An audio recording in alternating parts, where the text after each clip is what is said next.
Tapi ternyata dengan berpuasa itu anti-inflamasi itu meningkat, sehingga ada self healing gitu ya, ada self healing di dalam tubuh kita sendiri.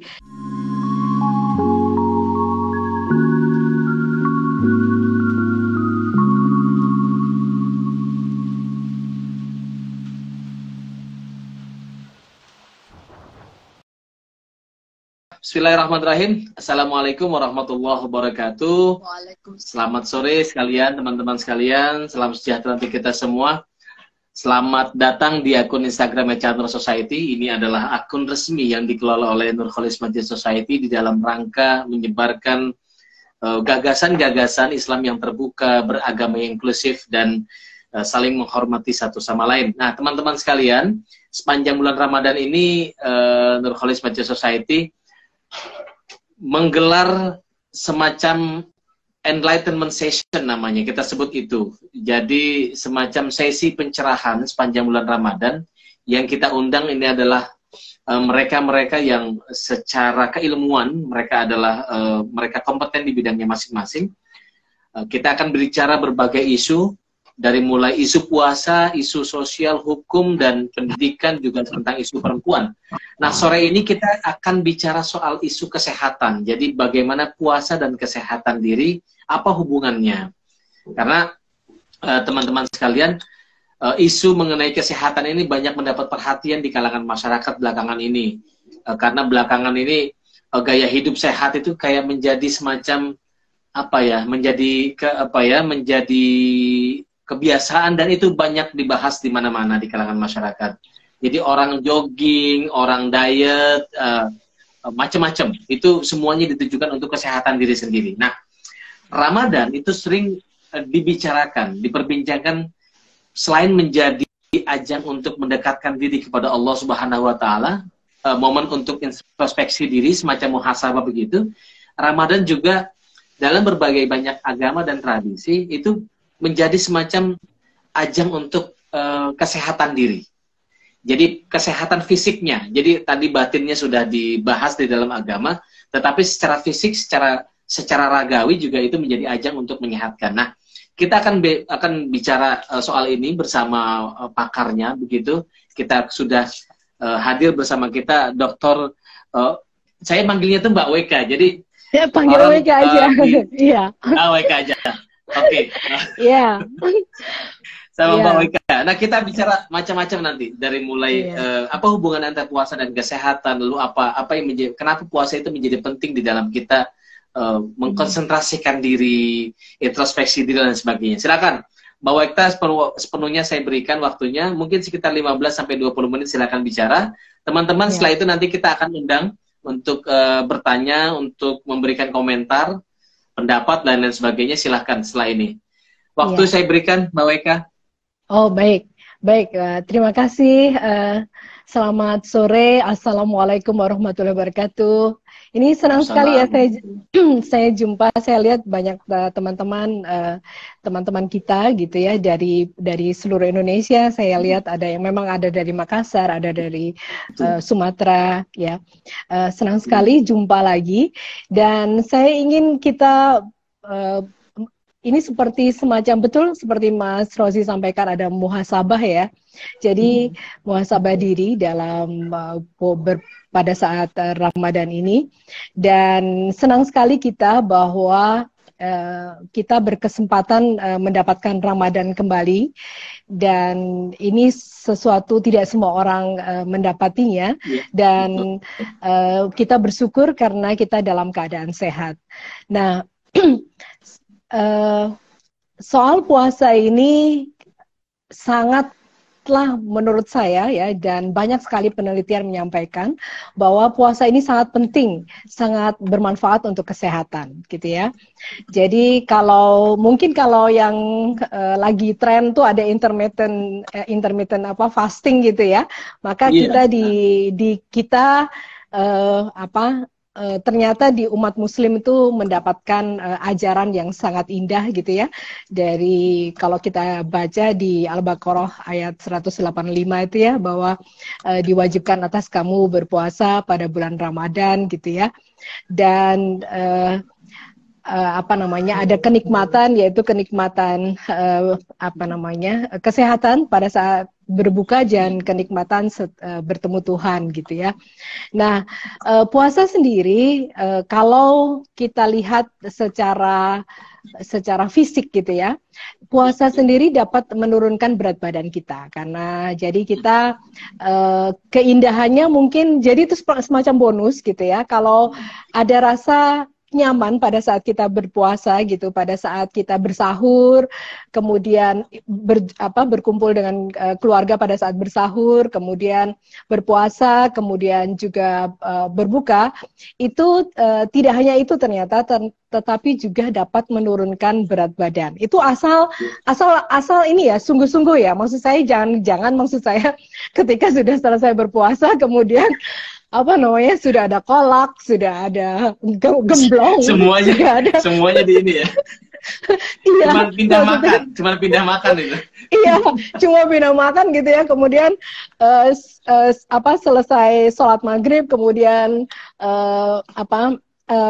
setelah tarawih gitu ya, bergegas setelah Isya kan tarawih ya.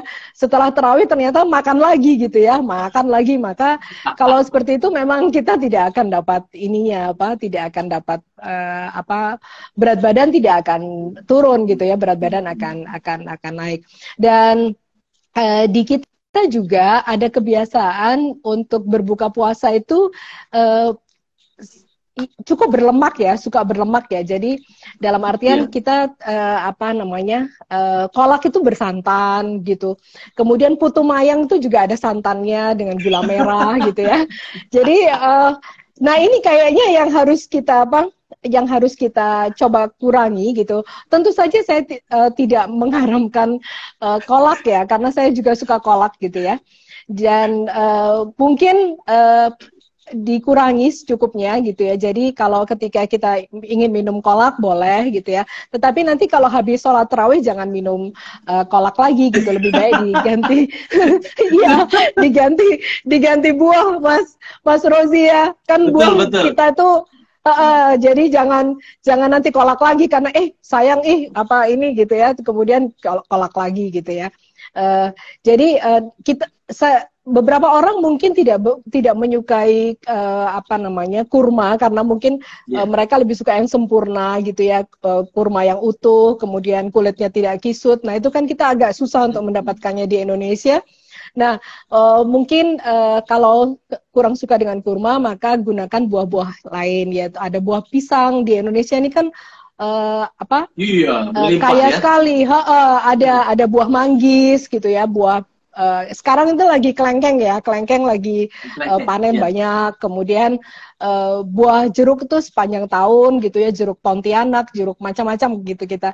Jadi saya kira untuk manfaat berat badan turunnya ini, maka tolong kurangi yang bersantan-bersantan. Nah, kita memang untuk praktis memang biasanya ibu-ibu rumah tangga juga memilih membuat rendang ya, karena rendang itu kan rendang, kemudian opor gitu ya, itu semua bersantan ya. Nah, itu memang enak betul. Saya sendiri suka gitu. Itu makanan nomor 1 dunia, Mbak Weka. Terbaik satu dunia. Iya, terenak di dunia ya, rendang ya. Nah, itu. Tapi itu juga karena kepraktisan Mas Rozi. Itu kan jadi kita cukup memberikan atau memasaknya itu mungkin awal puasa, nanti kita sepanjang puasa itu kita cukup menghangatkan aja, itu praktis untuk pada saat sahur gitu ya. Jadi makanan-makanan itu memang praktis, sedap gitu ya, tetapi juga membuat kita nambah terus gitu. Yeah. Nah, jadi saya harapkan itu kita kurangi. Dan nah, ini juga mesti kreativitas dari ibu-ibu dan kita semua. Itu sambal. Nah, sambal itu saya harapkan kan sambal tuh bisa pakai sambal tempe, sambal apa, buah ya, buah mangga gedong gitu, itu. Nah itu juga bisa kita gunakan untuk pengganti sambal biasa gitu ya. Kadang-kadang kita tuh kalau lagi buka puasa ikan asin sama sambal sama nasi hangat aja sudah sedap gitu ya. Kalau kita lagi, bener nggak Mas Rosi? Betul, karena menunya itu, menu lapar itu memang menu yang paling ini ya. Iya, makanya itu. Nah itu saya harapkan maksudnya jangan sampai pindah waktu makan. Jadi gunakan masa puasa itu dengan sebaik mungkin. Nah kemudian dengan adanya, karena gini, pada saat kita mulai dari sahur ya sekitar jam 4:30 ya kalau di Jakarta ya, sampai kita sekitar jam 6 gitu ya. Maka pada saat kenapa kita dapat langsing pada saat puasa itu karena kan kita ada lemak yang kita deposit, bisa lemak di bawah perut ya, lemak di bawah lengan gitu ya. Itu kalau kita berpuasa maka kita kan tetap metabolisme tuh tetap berjalan gitu ya. Dan itu memerlukan energi ya, mesti dipecah. Nah, lemak-lemak yang tadinya tersimpan di bawah perut, terus kemudian di daerah jantung, organ-organ kita juga ada lemaknya ya Mas Rosi. Di lambung gitu ada lemak-lemak itu. Nah, itu maka akan dibakar untuk menjadi energi sehingga lemak akan berkurang.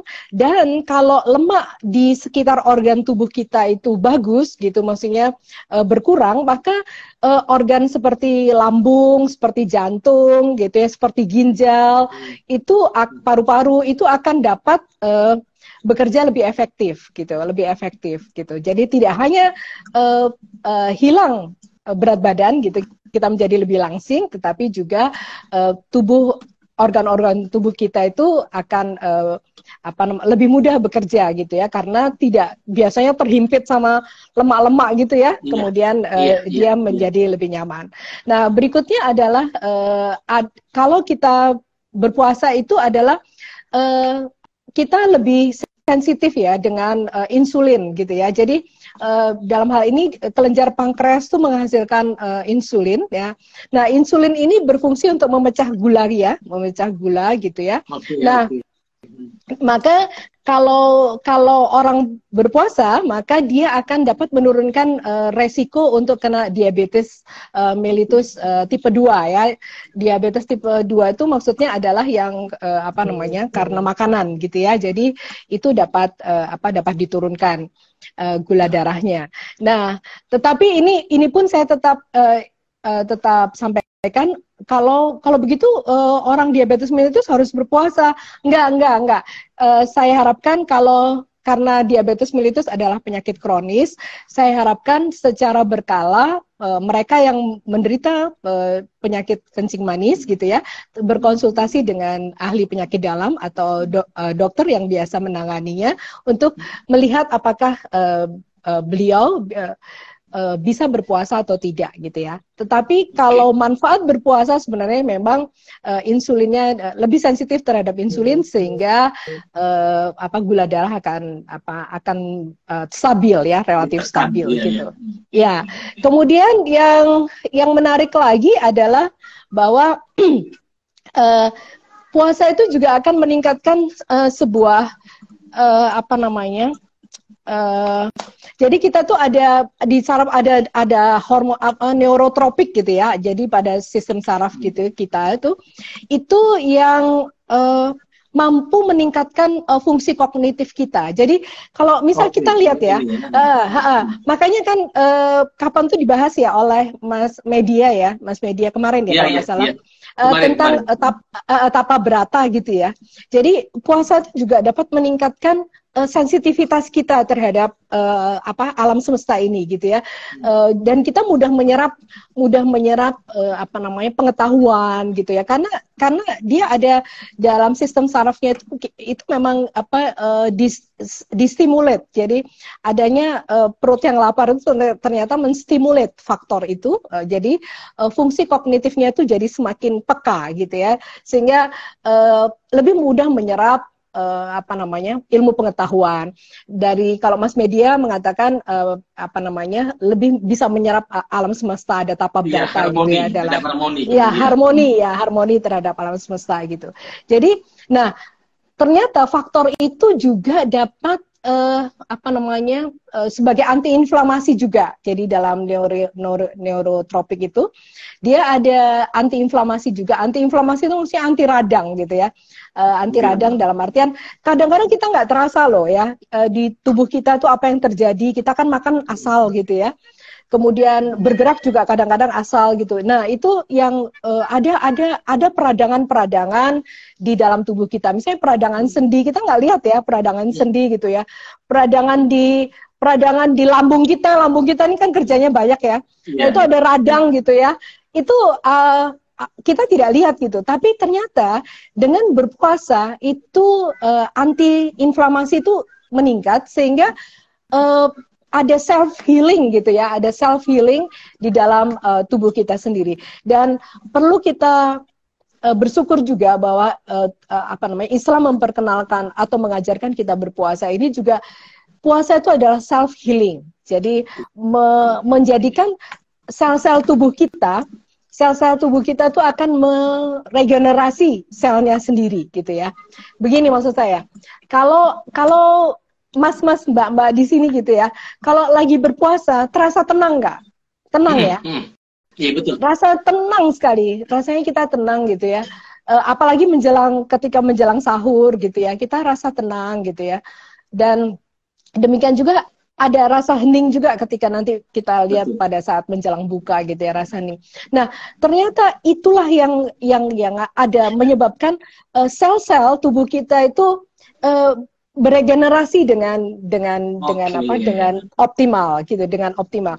Nah, jadi kalau misalnya tidur itu bisa meregenerasi sel-sel, dan ini puasa bisa meregenerasi sel-sel gitu. Jadi betapa keuntungan orang berpuasa ini banyak sekali gitu ya. Jadi ketenangan, dan ketenangan itu akan memicu sel-sel beregenerasi dengan baik gitu ya. Jadi sel-sel yang rusak itu dia akan pergi gitu ya dengan sendirinya.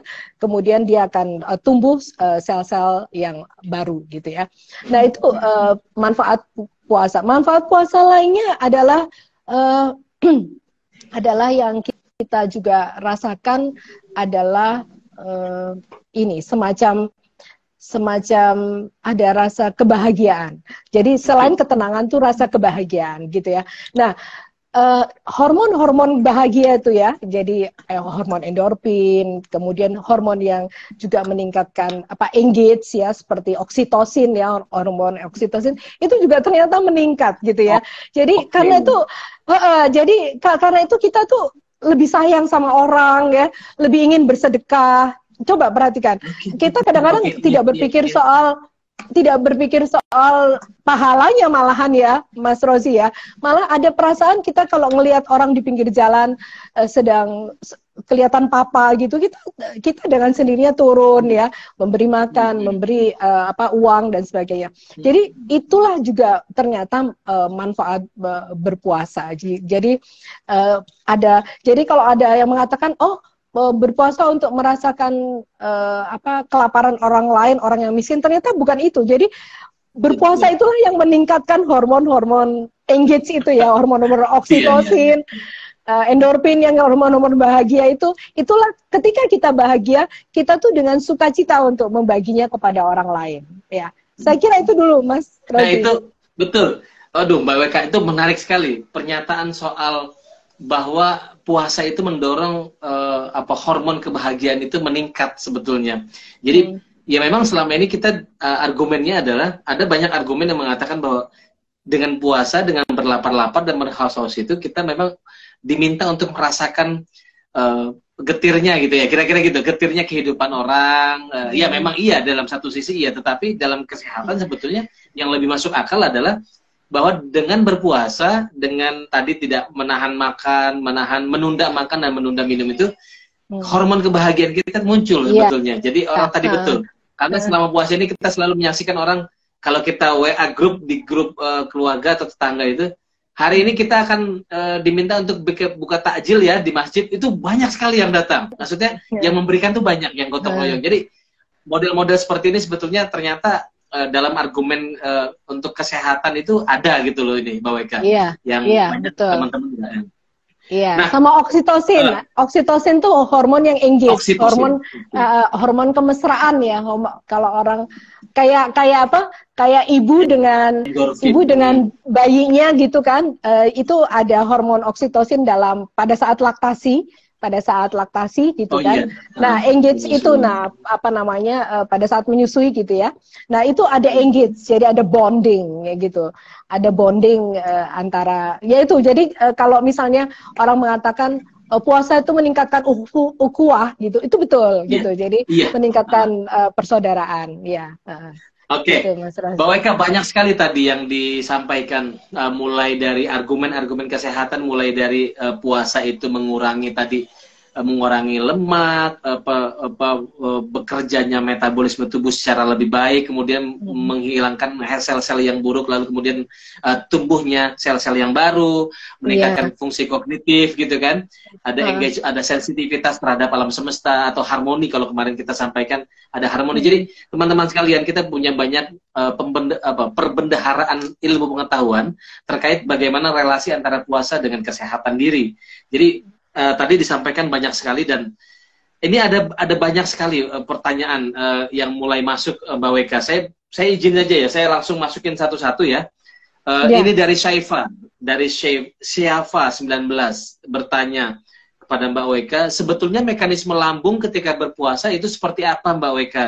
Kan sering disarankan yang sering kena mah untuk berpuasa. Oke, bagus nih pertanyaannya ya. Jadi saya tidak berani mengeneralisir ya. Jadi kalau misalnya ada kasus-kasus yang sakit mah gitu, ada baiknya langsung berkonsultasi dengan dokter Anda gitu ya. Karena kita tidak tahu kasus-kasus yang misalnya lambungnya tuh sampai seperti apa gitu ya. Itu yang tahu tentunya yang memeriksa gitu ya kan. Jadi saya tidak bisa menyarankan bahwa misalnya kalau orang mah harus berpuasa gitu, nggak bisa juga gitu, karena harus berkonsultasi dengan dokter langsung gitu ya. Tingkatannya berbeda-beda ya, tingkatan kronisnya ya, karena nggak bisa tadi benar Mbak Weka, nggak bisa digeneralisir karena itu kalau udah penyakit dalam itu memang udah harus konsultasi. Sementara yang tadi disampaikan Mbak Weka itu lebih kepada soal ininya ya, soal yang sifatnya umum, yang bahwa ini menekan gula darah. Tapi kalau udah mulai masuk ke apakah seorang yang tadi ada pertanyaan yang menarik, seorang yang punya penyakit diabetes atau tadi mah tadi, apakah dia harus berpuasa? Ya tadi Mbak Weka mungkin bisa diulang sedikit soal apakah orang yang punya penyakit diabetes tadi kan sempat ya bicara soal itu, diabetes mellitus yang disebabkan oleh makanan tadi, apakah dia harus berpuasa atau boleh tidak berpuasa? Ya, kalau saya sampaikan, kalau konsultasi dulu pada dokter, dan kalau misalnya diizinkan untuk berpuasa, silakan berpuasa, karena ketika diabetes itu tidak hanya tentang glikemi ya, tidak hanya tentang peningkatan gula darah di dalam darah, tetapi juga kemungkinan hipoglikemi gitu ya. Kalau sampai hipoglikemi itu juga lebih parah ya. Hipoglikemi itu di mana gula darah sangat rendah gitu ya. Nah, kalau itu bisa sampai kolaps. Jadi bisa kolaps, dan kalau kolaps itu maka agak susah kalau sampai otak itu dalam dalam 1 menit aja otak itu tidak ada gula darah di gula di dalam energi di dalam otak, itu juga akan mempengaruhi kualitas otak gitu ya. Jadi ada baiknya untuk berkonsultasi dengan dokter penyakit dalam. Ya. Oke. Nah, ini ada pertanyaan berikutnya dari Taufik Hidayat NAD. Ini cerita bagaimana olahraga selama berpuasa, Bu Eka. Oke, bagus. Ya, bagus. Ini adalah sebaiknya begini. Saya juga soalnya saya juga suka olahraga gitu ya. Nah,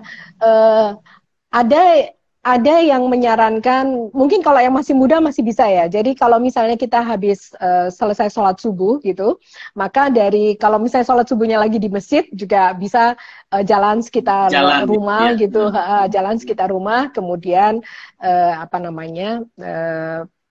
itu olahraga juga ya. Kemudian silakan beristirahat. Nah, ada lagi yang sebenarnya saya lebih suka, itu adalah kita menjelang maghrib. Jadi ngabuburitnya itu olahraga gitu ya. Ngabuburitnya olahraga. Nah, itu jadi ngabuburitnya boleh jalan kaki gitu, lari pun boleh gitu ya. Nah, nanti dekat-dekat hanya sebentar menunggu, kemudian kita bisa minum gitu ya. Jadi kalau saya sarankan kalau berolahraga gitu sebaiknya pagi gitu ya, pagi atau menjelang buka. Nah, saya tidak menyarankan untuk berolahraga malam hari karena banyak ya yang melakukannya berolahraga malam hari. Betul. Nah, ini maksud saya begini ya. Kalau kita itu malam hari itu, nah segini, saya share lebih terasa nggak lebih segar pada saat kita berolahraga tuh pagi sampai sore hari gitu ya, dibanding dengan malam hari. Kenapa? Karena kalau pagi hari itu tumbuh-tumbuhan itu dia untuk metabolismenya dia mengambil zat CO, kemudian dia mengeluarkan CO2, mengeluarkan oksigen gitu ya, sehingga kita selalu segar kalau olahraga pagi gitu ya, pagi, siang gitu kita olahraga, karena klorofil kan dia memerlukan metabolismenya itu dia akan mengeluarkan O2. Nah, yang susah kalau pada malam hari, kalau pada malam hari itu maka tumbuhan tuh mengeluarkan justru zat CO, zat karbon. Nah, zat karbon ini berbahaya justru untuk paru-paru kita gitu ya. Jadi sangat karena itu Anda bisa merasakan, Bapak dan Ibu, Mas Mbak di sini ngerasakan kalau kalau olahraga malam hari itu kita tidak segar karena memang alam dalam arti ini tumbuh-tumbuhan itu mengeluarkan zat CO. Zat CO itu sebenarnya zat yang kurang baik untuk pernafasan kita, sistem pernafasan kita. Dibanding kalau kita berolahraga pagi sampai menjelang maghrib gitu. Begitu. Ya itu memang betul, Mbak Weka, itu banyak dilakukan oleh, saya nggak tahu ya, mungkin para orang-orang kantoran yang sibuk pagi hari sampai sore, lalu kemudian futsalan tuh malam, badmintonan malam, tenis itu banyak dilakukan, atau nge-gym malam-malam. Ya memang beda itu ya tadi Mbak Weka, ya boleh saja, tetapi memang beda hasilnya. Tingkat kesegarannya mungkin ya, tingkat kesegaran, kebugarannya itu memang beda. Bahwa keringat keluar itu ya cuman memang beda di itunya ya beda juga karena itu tadi kalau apalagi kalau di luar rumah itu Mas Rozi kan keluarnya tumbuh-tumbuhan pohon itu mengeluarkan zat CO. Nah, kalau malam hari zat CO tidak bagus. Karena itu kalau jalan pagi itu jauh lebih segar dibanding kita jalan pada malam hari. Meskipun memang kalori yang terbuang sama gitu. Dalam artian misalnya jalan 1 kilo, 2 kilo kalori yang terbuang sama gitu ya. Tetapi efek ke pernafasan kita gitu itu berbeda gitu, dan cenderung berbahaya juga Mas Rozi. Makanya kalau misalnya lagi nge-gym harus di dalam ruangan, futsal pun kan di dalam ruangan gitu ya, karena kalau tidak di dalam ruangan kan mereka berarti akan terpapar dengan zat CO itu terlalu banyak gitu. Betul. Ya ini juga peringatan nih buat yang sering nongkrong malam di bawah pohon rindang begitu, ya nggak boleh. Iya, hati-hati. Hati-hati. Kadang-kadang Kita orang terpapar terlalu itu banyak menghirup karbon yang dikeluarkan oleh pohon-pohon itu ya. iya.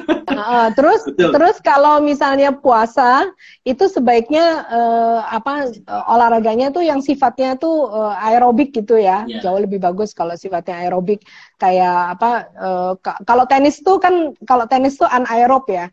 Jadi mungkin kurang Dikurangi ya. Dikurangi. jadi lebih baik yang aerobik aja. Jadi Gerak-gerak kayak gitu aja ya.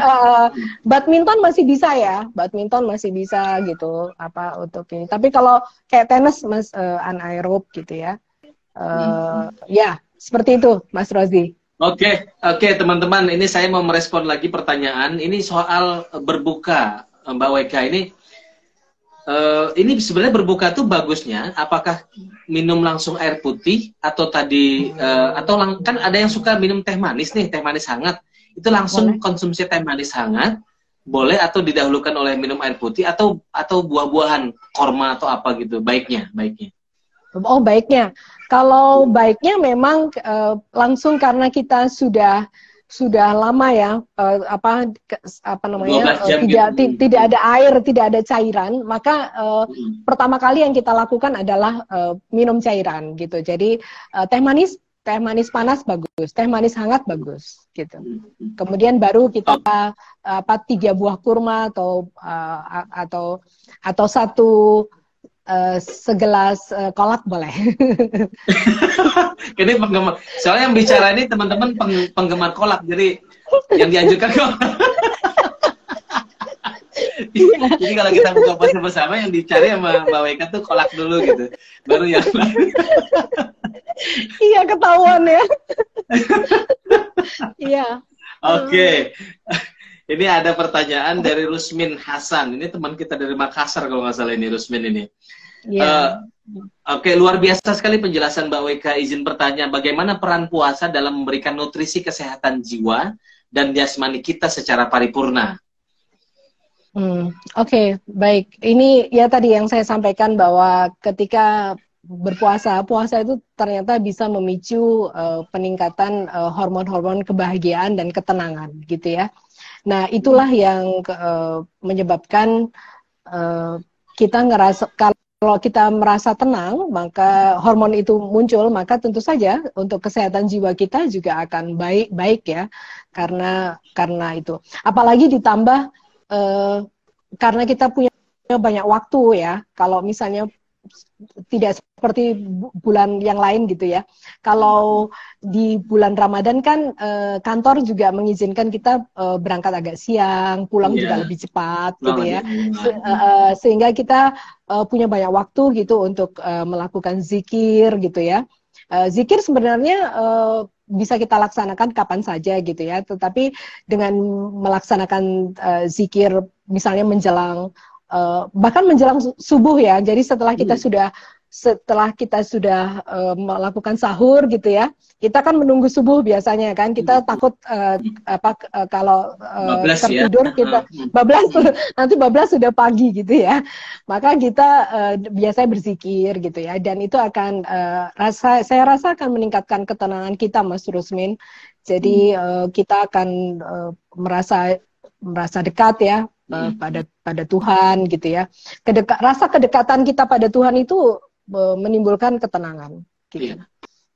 Iya, seperti tadi disampaikan oleh Mbak Weka tuh tadi ada self healing tadi, kesehatan tuh ada self healing. Jadi memang ada unsur itunya, ada unsur healing buat jiwa kita, ada ketenangan, ada saat berbuka tadi, kemudian sahur juga. Saya kira menjelang sahur tuh betul-betul momen-momen di mana kita mengalami satu keheningan, satu ketenangan jiwa. Nah, itu makanya puasa itu memang dianjurkan, bukan hanya dalam tradisi kita Islam, tapi memang di dalam tradisi banyak agama juga. Saya kira kemarin sampaikan oleh Mas Kang Media Zainul Bahri, itu memang betul-betul jadi semacam momen untuk harmoni kita dengan alam, dengan Tuhan dan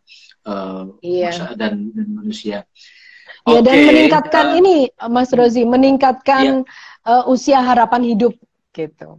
Itu dia, itu dia, Ya, betul, jadi betul. karena sel-sel tubuh terregenerasi dengan baik, kemudian hormon-hormon kebahagiaan muncul gitu ya, hormon engage muncul gitu ya. Kemudian lemak-lemak di dalam yang menggerogoti organ-organ tubuh itu hilang, maka usia harapan hidup akan meningkat gitu ya. Dan saya kira ini sebuah hadiah yang sangat besar ya Betul. dari Islam kepada kita semua gitu ya, dan kepada kita semua gitu, bahwa mengajarkan puasa ini gitu. Saya kira sayang kalau tidak dilaksanakan gitu ya, Mas Oke, Rosi. ada pertanyaan berikutnya dari Fadil Mustafa. Dari Fadil Ya. Mustafa ini, dengan banyak berbagi, benarkah orang tambah bahagia, Mbak Weka? Mohon penjelasannya secara medis. Oh ya, betul. Ya, betul itu. Apa, Mas, kalau kita berbagi itu merasakan kebahagiaan itu betul. Ya, itu saya bilang tadi, ketika kita berbagi gitu, kita ada kadang-kadang gini, kalau Anda lihat kalau lagi kita memberi itu justru kita loh yang rasa bahagia tuh nggak melihat ekspresi yang kita beri gitu ya. Itu buat saya apa namanya, sesuatu yang harusnya kita biasakan gitu ya, kita biasakan, karena itu ada istilah sedekah. Sebenarnya kalau misalnya dibuat apa pahala itu malah kita malah nggak berpikir ya pahalanya 700 kali atau berapa kali gitu ya. Tetapi bahwa manfaat kita bermanfaat kita memberi gitu ya. Itu yang saya bilang tadi, jadi beberapa hormon kebahagiaan seperti hormon yang saya sebutkan tadi, hormon endorfin, kemudian itu memang akan meningkat pada saat kita memberikan memberi pada orang lain dengan kasih sayang ya, dengan kasih sayang, dan senantiasa dengan ketulusan, karena kalau tidak tulus memang jadi berbeda gitu ya rasanya, jadi misalnya karena ingin pujian, karena itu beda lagi gitu ya. Tetapi saya bilang secara medis itu dengan sendirinya itu akan meningkatkan, menstimulasi ya hormon-hormon kebahagiaan yang ada di dalam diri kita.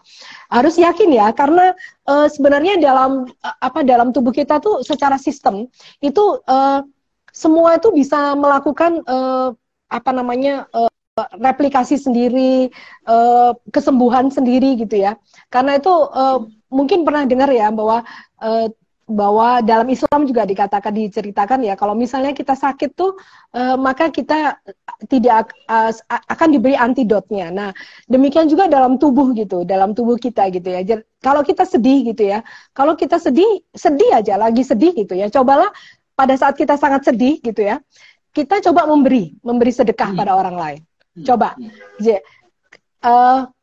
Saya rasa dan pasti gitu ya, ada rasa bahagia di situ ketika Bapak dan Ibu atau Mas Mbak di sini gitu memberikan sesuatu kepada orang lain pada saat sedih, Jadi apa namanya, rasanya itu ya, Mas Rosi ya, kita bisa rasakan langsung, bisa praktekkan langsung.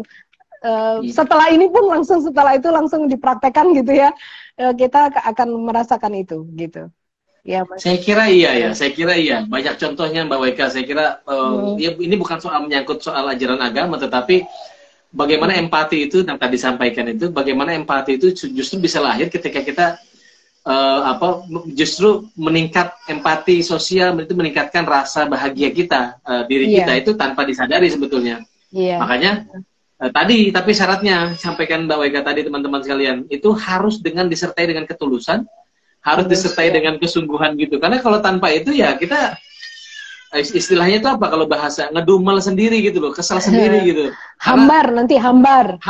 Jadi hambar betul. Jadi hambar. Jadi kalau diiming-imingi karena ingin dapat suara, ya nih para politisi ya, ingin dapat suara, ingin dapat pujian di masyarakat, pengen dapat tempat yang tinggi gitu, dipuji sama masyarakat, wah itu beda rasanya. Nah, kepuasan itu memang nggak sustain. Ya, persis. Nggak sustain. Jadi itu nggak sustain, dan karena itu hormonnya juga nggak sustain gitu, sayang. Iya, pada iya. aja. Kalau misalnya dengan ketulusan, maka itu akan sustain dan percayalah bapak-bapak dan ibu-ibu yang ingin masuk politik nanti, kalau memberikannya secara ketulusan itu akan mengejawantah Jauh. pada wajah kita, pada jemari kita, pada tubuh kita gitu. Auranya tuh beda. Jadi auranya beda ketika kita memberikan karena politik atau karena ketulusan gitu. Iya, oke. Ini penting sekali teman-teman sekalian. Tadi sampaikan bahwa puasa itu meningkatkan harapan hidup tadi. Karena ya efeknya adalah karena kita bahagia. Orang bahagia itu cenderung akan panjang ininya ya. Karena ketemu siapa aja senang, berbahagia, nggak suram lah. Depannya itu nggak suram gitu. Enteng aja jalanin hidup ini enteng. Nah, puasa itu memang melatih kita untuk bisa menerima itu, bisa menjalani itu dengan secara lebih baik gitu. Oke, ini saya masih ada lagi pertanyaan. Ini dari Mubid Asar. Izin bertanya terkait puasa dan pengendalian emosi, bagaimana memahaminya dari sudut pandang psikologis atau medis? Puasa dan pengendalian emosi. Oh ya. Ini bagus sekali. Tentu saja Pak, tentu saja kalau kita lihat pada saat kita puasa ya, Mas Asar ini lahir pada saat asar rupanya ya. Nah, menjelang maghrib nih. Iya, menjelang maghrib tuh Mas Asar. Ya, Mas Asar, kalau kita lihat pada saat kita berpuasa, itu kita merasakan bahwa kita berjalan akan lebih lambat ya, lebih lambat. Kemudian kita juga merasakan bahwa denyut jantung kita juga tidak cepat gitu ya, jadi tenang gitu ya. Dan itu tanpa sadar ya, tanpa sadar itu kita merasakan dengan sendirinya dan tanpa harus dibilang, oh saya sedang berpuasa gitu ya, ketika marah gitu ya, dengan sendirinya kita tuh juga tidak akan mudah marah gitu ya pada saat kita berpuasa. Jadi saya rasa itu ketenangan yang bonus ya dari puasa kita gitu ya. Dan saya rasa itu yang menyebabkan kita lebih sehat, Mas Asar, kalau kita betul-betul puasanya betul-betul ya. Jadi maksud saya puasa ini kan memang sebuah ibadah yang hanya Allah dan Anda yang tahu gitu ya. Iya, jadi betul. Jadi kita nggak bisa mengatakan ke orang lain, aku ini lagi puasa loh gitu ya. Itu nggak bisa gitu ya. Nah, pada saat kita tahu bahwa hanya kita dan Allah yang tahu kita ini gitu berpuasa, maka di situ kita juga merasakan ada rasa kedekatan gitu pada Sang Halik ya. Ada rasa rendah hati, kita rendah hati karena karena kita pada Sang Halik kita, pada pencipta kita gitu ya, kita merasakan rendah hati, kemudian kita merasakan jauh lebih sabar, denyut nadi juga stabil ya, denyut nadi kita kalau diperiksa aja beda loh. Kalau misalnya lagi menghitung denyut nadi kita pada saat sekarang gitu ya, pada saat kita puasa dengan nanti pada saat kita selesai sholat maghrib gitu ya, itu sudah beda gitu ya. Nah itu kita rasakan jauh lebih tap gitu ya di sini ya, dibanding pada saat nanti kalau kita selesai sholat maghrib gitu ya. Jadi betapa indahnya puasa ini Mas Asar, dan saya harap dilaksanakan dengan baik gitu ya, dan supaya kita mendapatkan manfaat sebesar-besarnya dari puasa ini gitu. Iya, gitu, ya betul. Seperti yang tadi diulang oleh sebelumnya oleh Mbak Weka tadi soal ketenangan, self healing tadi, itu sebetulnya dengan sendirinya puasa itu dia meredam emosi sebetulnya. Jadi ya tanpa harus bilang, saya lagi puasa ya, tolong jangan bikin saya emosi ya, itu beda itu. Tapi dengan sendirinya orang yang berpuasa itu dia akan menekan ininya kan, menekan egonya, menekan emosinya, karena tadi mekanisme tubuh yang berjalan karena tadi itu ya self healing tadi itu mungkin bisa terjelaskan. Semoga tadi menjawab ya Mas Mubid Asar.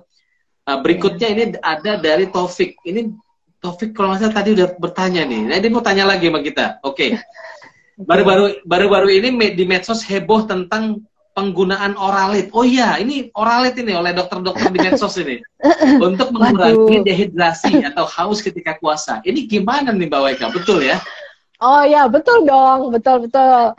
Jadi oralit itu kan kita bisa bikin sendiri ya, komposisinya dengan gula garam gitu ya.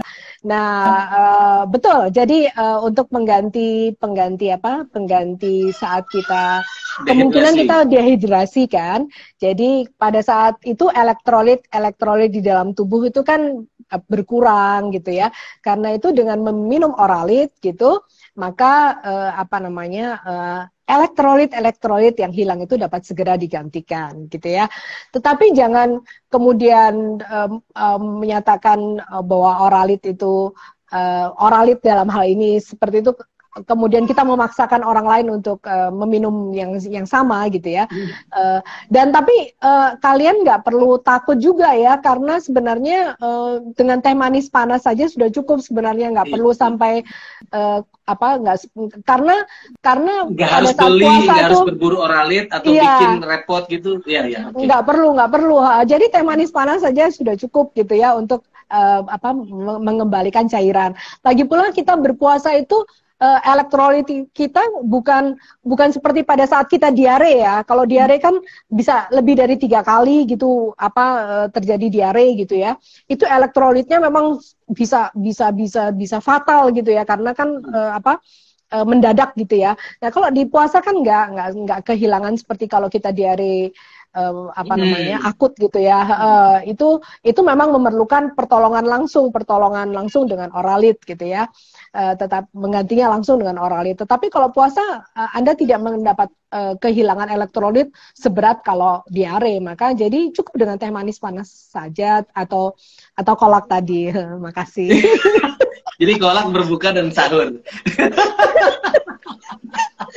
Ini penggemar kolak, jadi dianjurkan. Jadi gitu teman-teman. Jadi nggak perlu repot-repot beli di apotek. Ya betul, itu perlu kalau kita mungkin ada pekerjaan yang relatif akan sangat memakan energi gitu-gitu ya. Saya juga nggak tahu nanti teman-teman kebutuhannya seperti apa. Enggak perlu Mas Rozi. Jadi kalau kecuali kalau diare itu kan lebih dari 3 kali apa buang air besar, muntah-muntah misalnya muntaber. Nah, itu kan emang elektrolit kita kan keluar hilang gitu ya, dan perlu segera diganti, itu bisa pakai oralit gitu. Tapi kalau pada saat puasa kan kita tidak kehilangan elektrolit seberat pada saat kita muntaber atau muntah-muntah atau diare gitu. Maka jadi saya pikir tidak terlalu perlu juga gitu untuk menggantinya dengan segera minum oralit gitu. Ya. Ya cukup dengan kolak ya, saya kira itu lebih menolong lah. Iya, maksudnya kecuali kalau diare atau muntah-muntah itu, maka itu yang wajib kita segera menggantinya dengan oralit gitu ya. Gitu.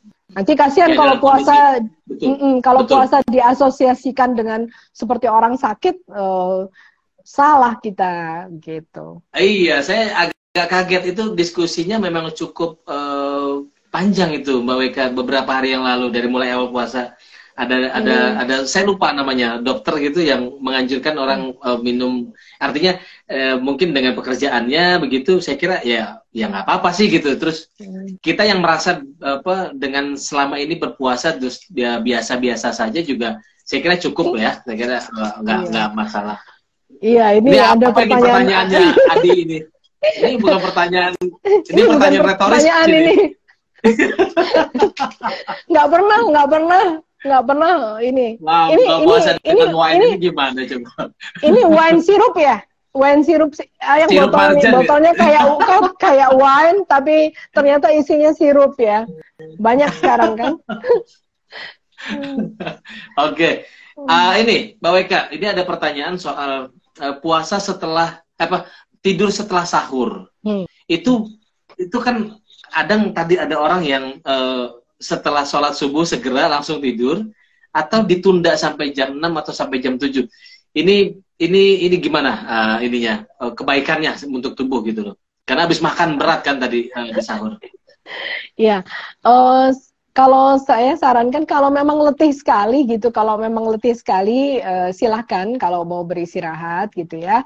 Kalau memang sangat letih gitu ya.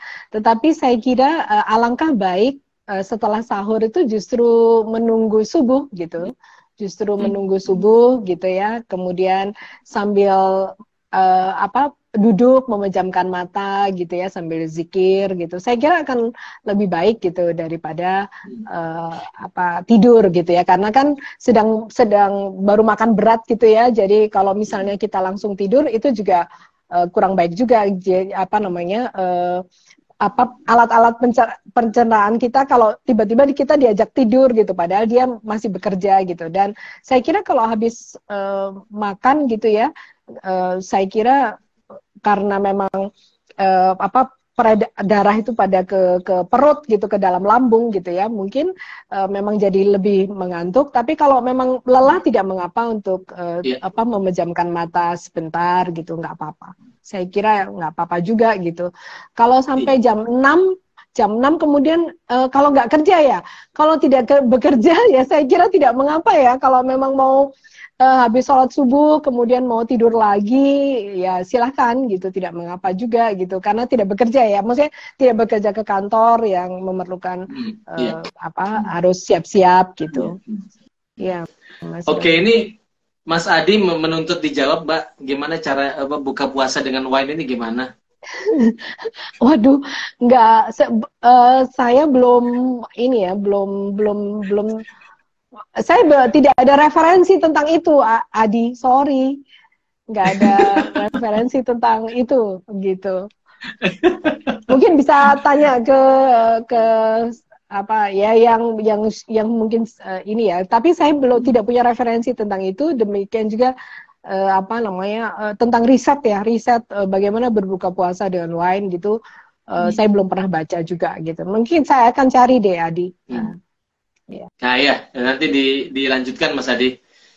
Oke, ini kita mau sampai di penghujung acara, tapi sebelum itu masih ada lagi sedikit satu pertanyaan soal tadi. Ini sebenarnya udah dibahas sama Mbak Weka soal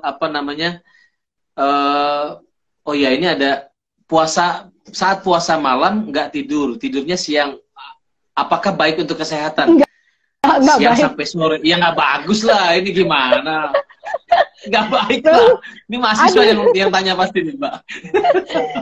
Gini, nggak bagus. Jadi begini, begini maksud saya, kalau tidur terus selama puasa itu memang godaannya seperti itu ya. Kan ada hadis kalau nggak salah ya, daripada melakukan hal-hal yang buruk, maka sebaiknya pada orang berpuasa adalah ibadah. Iya betul. Ya, jadi tapi itu dalam konteks untuk menghindarkan hal-hal yang buruk gitu ya. Betul. Jadi ya, tetapi kalau misalnya untuk dalam keadaan badan sehat dan sebagainya gitu, kemudian kita tidur terus, itu malah kita menyediakan diri gitu pada tubuh kita tuh untuk nanti kalau dia tidur terus, dia ada hukum kelembaman ya. Hukum kelembaman itu dalam artian begini. Kalau misalnya organ-organ kita, ekstremitas kita gitu ya, dibiarkan istirahat, selalu istirahat, bisa jadi atrofi. Atrofi itu mengerut. Jadi atrofi, pernah ya kalau ngelihat kalau kita misalnya lagi habis operasi patah tulang misalnya. Nah, kan kaki yang patah tulang itu kan kita gips ya supaya dia nggak bergerak kan. Masih pernah ya. Nah, perhatikan kalau kaki yang digips tadi yang nggak bergerak dengan kaki yang normal itu kan mengecil jadinya. Mengecil jadi atrofi gitu. Jadi mengecil, ya kan? Itu dibanding dengan kaki yang bekerja gitu ya, dengan kaki yang bekerja. Jadi itu sama. Jadi kalau misalnya kita kebanyakan tidur, nanti organ-organ tubuh kita juga bisa atrofi gitu ya, karena dia malas gitu ya, malas gitu. Seperti tadi saya contohkan tentang kaki yang digips yang tidak bekerja dengan kaki yang tetap melangkah gitu. Kan kaki yang tetap melangkah jadi kokoh, tetap kokoh, sementara kaki yang digips itu dia mengerut ya, lebih kecil. Jadi kalau kita buka kan kelihatan mengecil gitu ya. Bukan jadi karena otot-ototnya mengecil gitu, karena tidak tidak bekerja gitu. Otot-ototnya tidak bekerja. Jadi sayangi organ-organ tubuh Anda, kulit Anda juga gitu ya. Kulit Anda itu kalau Anda wake up bangun dengan baik akan apa namanya menyediakan Iya. diri untuk apa bagus gitu ya, sehingga kalau Anda sering tidur, terlalu banyak tidur kan kulit juga bisa kusam gitu ya. Betul. Kulit juga bisa Betul. kusam. Itu kelihatan sekali. Mata juga lebih gini gitu. Meskipun banyak tidur, tapi kok mata jadi turun gitu ya. Dan seperti itu. Jadi itu karena memang jadi malas gitu. Jadi hukum kelembaman itu bahwa sesuatu yang malas gitu, maka akan malas terus. Dia akan menarik untuk selalu malas Iya, gitu. iya. Itu ya, Mas Faiz Fakot ini mahasiswa nih kayak. Ya, jadi jangan tidur. Nanti Jangan bayangkan tidur. kasihan nanti apa ya tadi nanti bisa atrofi apa Iya. sesuatu apalagi masih muda. Wah, sayang banget kalau Iya memang ini. ada Yang kecenderungan gitu ya, ada kecenderungan kalau tidur eh, justru pindah ya, pindah waktu tidur gitu. Antara tadi yang teman-teman bilang dari setelah subuh gitu istirahat, lalu kemudian bahkan sampai siang gitu lewat jam 2 itu badan juga beda rasanya itu pasti. iya, Akan beda dengan orang yang sejak pagi sudah jalan bekerja atau dia beraktivitas ke kampus atau apa segala macam, iya, itu juga akan beda lebih ininya. beda. Justru sekarang Lagi, menurut saya kalau dianjurkan oleh banyak saya kira banyak guru dan praktisi kesehatan, saya kira Mbak Weka juga saya kira setuju, ini momen di bulan yang memang kita sebetulnya karena tadi respon terhadap kognisi, meningkatkan kognisi itu justru membaca buku atau menulis betul. skripsi atau lain sebagainya, itu justru malah menjadi momen yang tepat itu untuk betul. ini. Ya, ada kondisi alfa kan, istilahnya kondisi alfa. Kondisi alfa itu memang kondisi yang sangat tenang untuk bisa melakukan banyak hal gitu ya. Jadi kalau ada yang mau nulis buku, makanya orang-orang biasanya kalau angkatan saya zaman dulu ya, kalau kita biasa justru yang namanya menghafal Quran memang pada saat Ramadan gitu. Waktu itu.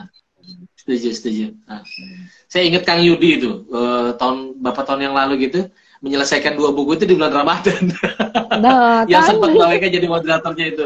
Saya ingat sekali. Jadi ya kata Kang Yudi memang ini momen yang pas untuk kita bisa menulis, berpikir lebih jernih gitu. Karena nggak punya keinginan jam 12 harus makan. Udah nggak kepikiran. Jadi enak aja gitu ininya. Siklusnya enak. Sholat sebentar, istirahat sebentar, mulai lagi. Saya kira itu juga bagian dari ini kita. Oke, Mbak Weka, sebelum kita selesai mungkin ada closing statement yang bisa disampaikan ke teman-teman mengenai topik kita pada sore ini. Oke, baik. Terima kasih Mas Rozi, saya bersyukur sekali bisa sharing ini, dan saya ingatkan kembali ya bahwa yang pertama adalah berpuasa dapat membuat Anda langsing gitu ya, membuat Anda berkurang berat badannya, dan insya Allah maka nanti baju lebaran jadi akan nampak lebih cik, lebih cantik gitu ya. Siap. Karena badan lebih sesuai, lebih ini. Kemudian yang kedua adalah dapat menurunkan gula darah ya. Jadi puasa dapat menurunkan gula darah gitu ya. Kemudian jadi sangat bagus buat penderita diabetes mellitus tipe 2 gitu ya. Kemudian yang ketiga adalah dapat meningkatkan hormon-hormon kebahagiaan kita, hormon-hormon endorfin, hormon engage tadi, oksitosin dan seterusnya. Kemudian itu juga akan meningkatkan ketenangan kita, dan karena itu semua yang keempat adalah semuanya itu akan karena kita tenang jiwa dan sebagainya, maka kita akan mudah bersyukur, karena senantiasa bersyukur gitu akan menenteramkan jiwa, sehingga insya Allah kita berusia lebih panjang gitu ya, berusia lebih panjang, usia harapan hidup meningkat, sehingga kita insya Allah dapat meluangkan waktu lebih banyak lagi untuk bermanfaat bagi sesama. Saya kira itu Mas Rozi, makasih. Wah, terima kasih banyak Mbak Weka, ini betul-betul menginspirasi paling tidak buat saya, dan saya kira teman-teman juga merasakan hal yang sama. Jadi ada banyak sekali informasi baru yang bisa kita terima dari diskusi atau dari talk show kita pada sore hari ini. Terima kasih banyak Mbak Weka sudah memberikan ilmunya, sudah meluangkan waktunya. Teman-teman juga sekalian, terima kasih sudah memberikan banyak sekali komentar. Saya kira tadi komentarnya bagus-bagus dan mendapat respon yang juga saya kira mudah-mudahan sudah bisa menjawab pertanyaan itu. Terima kasih Mbak Weka, waktunya sekali lagi. Besok kita kembali lagi teman-teman di jam yang sama, jam 4. kita akan bertemu dengan Mas Dr. Moqsid Ghazali, Abdul Moqsid Ghazali besok sore tentang keutamaan orang berilmu di dalam Al-Quran. Kita kembali lagi besok jam 4 sore. Terima kasih. Assalamualaikum warahmatullahi wabarakatuh. Waalaikumsalam warahmatullahi wabarakatuh. Makasih Mas Rozi, makasih semua. Ya, assalamualaikum. Makasih. Waalaikumsalam warahmatullahi wabarakatuh.